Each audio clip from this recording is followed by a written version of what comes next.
Upcoming matchup that you like this week. Is there any matchup that you like? Do you need a second to pull up the page, or do you have a matchup that you have in mind? I'm pretty sure I'm going to pull up the page while I say the matchup I like the most. Bills-Chiefs.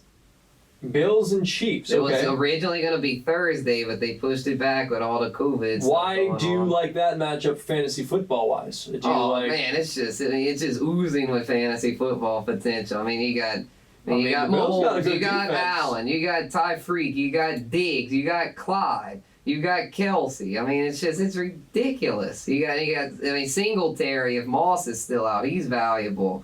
I mean, Watkins and Hardman in deeper leagues. I mean, the Chiefs every week are a fantasy gold mine, and then adding the Bills on top of it. I mean, neither defense has looked that great this year, so I mean that's probably going to be one of those shootouts for the ages. Both are middle of the road so far. I don't know if I'm ready to say shootout of the ages, but yeah, maybe there might be some potential there. I think Tre'Davious White will really take it upon himself to try to do his best to step up and play well against Ty Freak, as you call him. But we'll see what happens. I'm going to go with, I think, one that we talked about earlier. I really like the matchup for the Vikings this week. They're 1-4. They really need to get back on the winning ways. The Falcons are just a bad football team. I think this matchup is gonna pay fantasy dividends. I think on both sides, if Julio plays, Calvin, Matt Ryan, I think will get back on his better, having a better day. Russell Gage, you got Thielen, Justin Jefferson, maybe Madison, maybe Cook. Mm-hmm. So we'll see. I like that matchup. If you have anybody in that matchup, I'd be sticking with him. Oh, I've got a deep tight end sleeper for y'all in this matchup. Irv Smith. Irv Smith, the old Alabama Crimson Tide. Huh? Irv Smith. I feel slightly better about him than I do Drew Sample. So it's a great matchup here against the Falcons. So really hope this one pans out because there's some leagues where I'm like deep leagues where I'm desperate for a tight end, and I think I might give Irv a chance. Matchup to avoid, a guy that I'm avoiding this week. If you've played Teddy Bridgewater over the last couple of weeks, I would look elsewhere this week. I think his hot streak is going to be cooled down a bit as they play the Bears. The Bears have been a very good passing secondary. Mm-hmm. I don't know if Teddy Two Gloves is going to have all that much of an effective game against the Chicago Bears secondary this week. Yeah, he could struggle some, and then I think like Carolina's defense been a little better in recent weeks. So I wouldn't really trust any Bears outside of Montgomery and A-Rob. So, and your boy Jimmy Graham, top 5 tight end.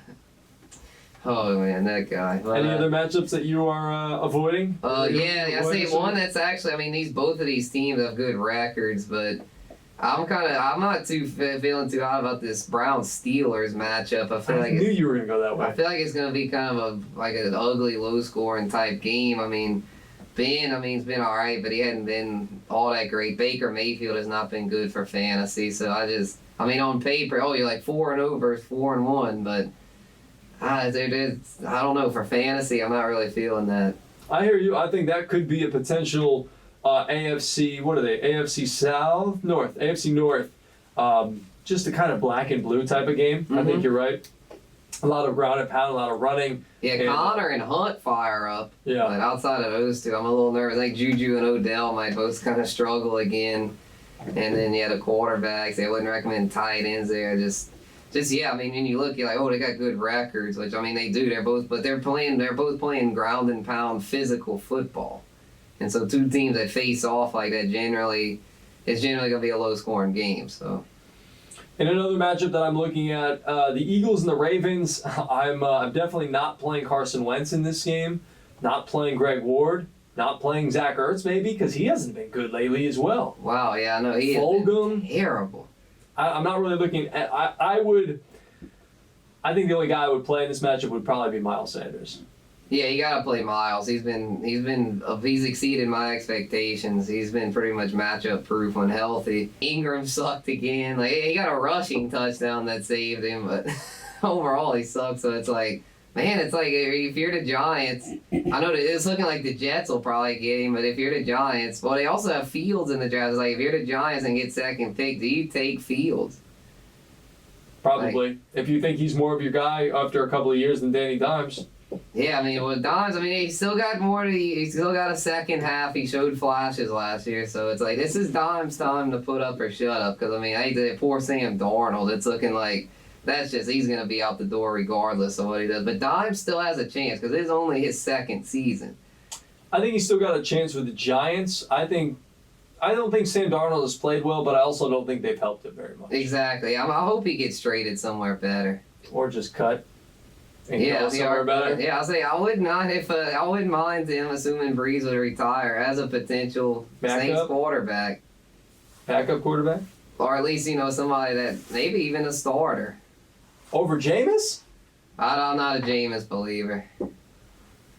We've been over this. So you still believe Taysom Hill is your starting quarterback? Possibly. That's the thing. I don't know if I. All right, Spencer's mic is off. It's time to go. Thank you so much for listening here on the Fantasy Football Lounge.